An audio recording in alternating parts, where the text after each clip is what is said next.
The tape began with his own voice screaming for help. Evan Cole froze in the basement, fingers still resting on the cracked plastic of the cassette player, breath caught halfway between inhale and panic. The scream on the tape collapsed into sobbing, then silence, thick and wet, as if the room itself were listening. He hadn't owned a cassette player in over a decade. The basement belonged to the house he'd inherited 2 weeks ago. An Arab sagging structure at the edge of Briar Hollow, left behind by an uncle no one in the family liked to talk about. The will had been short. No conditions. No explanation. Just the house and everything inside it. Everything except the smell. From the first night, the air carried something old and metallic, like rain soaked into rust. Evan had tried to ignore it, chalking it up to mold and rotten pipes, but the smell grew stronger the deeper he explored. It led him down the basement stairs, each step groaning like a warning. That was where he found the box. A cardboard box, sealed with yellow tape, shoved behind the furnace. On top, written in black marker, were 3 words. Do not play. Inside were dozens of cassette tapes, all unlabeled except for dates. Nay, precise, chronological. The last tape was dated tomorrow. Evan told himself not to touch it. He told himself his uncle had been unstable, paranoid, obsessed with recording everything. But curiosity gnawed at him, sharp and relentless. He chose a random tape, one dated 8 years earlier. The tape hissed, then played the sound of breathing, heavy, close. Then his uncle's voice, trembling, whispering about something standing in the hallway at night, about footsteps that stopped when he turned on the light, about a face that appeared only in reflections. Evan laughed it off, uneasy but unconvinced. Then he noticed something worse. In the background of the recording, beneath the breathing, there was another sound. Footsteps, slow, careful. Circling, he shut the player off. The footsteps above him did not rush. They dragged.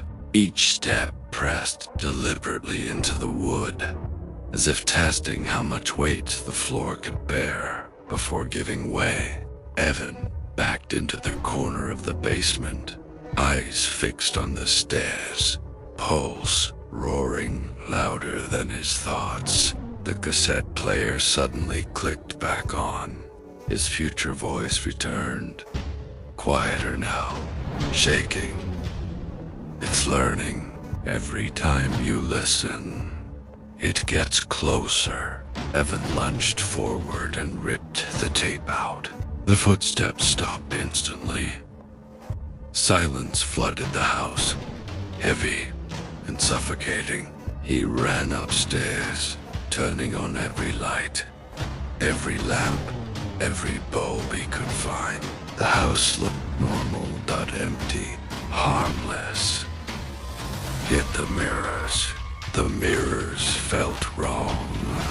Each reflection lagged just a fraction of a second behind his movements. In the bathroom mirror, he saw himself blink. Then, after he lowered his eyelids, the reflection smiled. Evan stumbled back, slamming the door shut, gasping. His phone had no signal. The windows wouldn't open. The front door resisted him with unnatural strength, as if something on the other side pressed back. The cassette player's voice echoed faintly from the basement. Even without a tape inside, it wears your shade, the voice whispered. But it doesn't get the timing right. Not at first.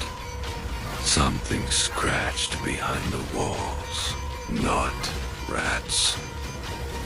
Fingers. Evan realized then what his uncle had done. He hadn't been documenting madness. He'd been documenting containment. Each tape wasn't a warning. It was a delay. The creature moved only when listened to, learned only when heard. Every playback brought it closer to the surface of the house, closer to replacing the person who lived there. That was why the last tape existed, because the house needed a new voice. The lights flickered. The scratching grew louder, closer, until the walls bulged outward like lungs drawing breath. From the hallway mirror, Evan saw himself step forward. Except he hadn't moved. The reflection raised a hand and pressed it against the glass from the inside. The basement stairs creaked. Evan ran, grabbing the box of tapes, heart tearing itself apart in his chest. He understood now. To survive, he had to do what his uncle did, record. Worn, delayed out hours later, as dawn bled weakly through the windows, Evan sat in the basement, microphone trembling in his grip. The house was quiet again. Waiting, he pressed record and began to speak, describing everything, his voice cracking as something braved behind him. When he finished, he labeled the tape with today's date and placed it carefully in the box. At the bottom, beneath all the others, he saw one more cassette, unlabeled, already worn. From upstairs, his own voice called his name.